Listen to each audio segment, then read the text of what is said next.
Hello दोस्तों, मैं हूं आपकी दोस्त एयू। आज मैं आपको इनसाइड स्टोरी में भारत, चीन, रूस और यूक्रेन की जंग, अमेरिका और एलोन मस्क के बीच की तिगड़ी बताने वाली हूं।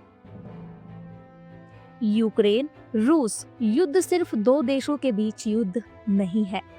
इसमें अमेरिका, चीन और भारत जैसी बड़ी ताकतें भी शामिल हैं। आज हम समझेंगे ये खेल क्या है और भारत पर इसका क्या असर पड़ सकता है। लेकिन इन सब के बीच ये एलोन मस्क क्यों चर्चा में है? Trump, Elon Musk, lithium, NATO और ट्रेड वॉर, सब कुछ जुड़ा हुआ है। लेकिन कैसे? इसका आप पर या मुझ पर और भारत की इकोनॉमी पर क्या असर पड़ेगा? अगर आप चाहते हैं ये पूरा मसला समझना तो ये वीडियो लास्ट तक ज़रूर देखें, क्योंकि आज मैं आपको जो बताऊंगी उसे सुनकर आपकी आंखें भी खुल जाएंगी। आज ट्रम्प किसकी सुनेंगे, किसी और की या फिर एलोन मस्क की? कुछ दिन पहले ट्रम्प के एक सपोर्टर ने ये कहा था कि अमेरिका को नेटो और यूएन छोड़ देना चाहिए, और इस पर एलोन मस्क ने रिप्लाई दिया था, आई अग्री। आखिर क्यों एलोन मस्क ऐसा सोचते हैं? क्या ये सिर्फ डिफेंस स्पेंडिंग बढ़ाने का मसला है या फिर कुछ और है? आइए जानें। यूक्रेन में लिथियम के खजाने का खेल। आज अमेरिका नेटो का हिस्सा है तो उसे यूरोप की सुरक्षा के लिए पैसे खर्च करने पड़ते हैं। लेकिन एलोन मस्क नहीं चाहते कि अमेरिका डिफेंस स्पेंडिंग बढ़ाए, क्योंकि उनकी खुद की वेपन्स की कोई फैक्ट्री नहीं है। बातें तो बहुत हैं, लेकिन यूक्रेन में लिथियम के डिपॉजिट्स एलोन मस्क के लिए एक सीक्रेट फायदा हो सकते हैं। यूक्रेन में लिथियम के डिपॉजिट्स हैं और लिथियम इलेक्ट्रिक वाहनों के लिए बैटरी बनाने में यूज होता है। अगर अमेरिका को इन माइनिंग राइट्स मिलते हैं तो सबसे पहले राइट्स एलोन मस्क को मिलेंगे। दुनिया के 90% से ज़्यादा rare earth metals China mine करता है और चीन और अमेरिका के बीच जल्द ही इसके चलते ट्रेड वॉर भी हो सकता है। चीन यूरोप के जरिए यूक्रेन को मदद कर सकता है, लेकिन अमेरिका के लिए यूक्रेन की मदद से कोई बड़ा फायदा नहीं है। अमेरिका, यूरोप और रूस के बीच तनाव। यूरोप अपनी सुरक्षा के लिए अमेरिका पर निर्भर है।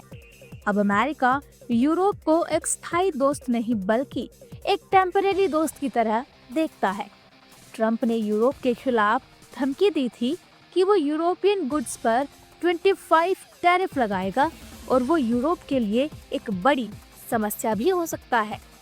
रूस के पास 5,800 न्यूक्लियर हथियार हैं, जबकि फ्रांस और यूके के पास कुल मिलाकर 600 न्यूक्लियर हथियार हैं। यानी यूरोप रूस के मुकाबले 10 गुना कमजोर है। जेलेंस्की और ट्रम्प का झगड़ा।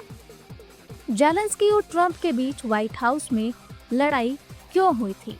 दरअसल ट्रम्प ने कहा था कि अमेरिका ने अब तक यूक्रेन को काफी मदद दी है और अब जेलेंस्की को यूक्रेन में माइनिंग करने की अनुमति देनी चाहिए।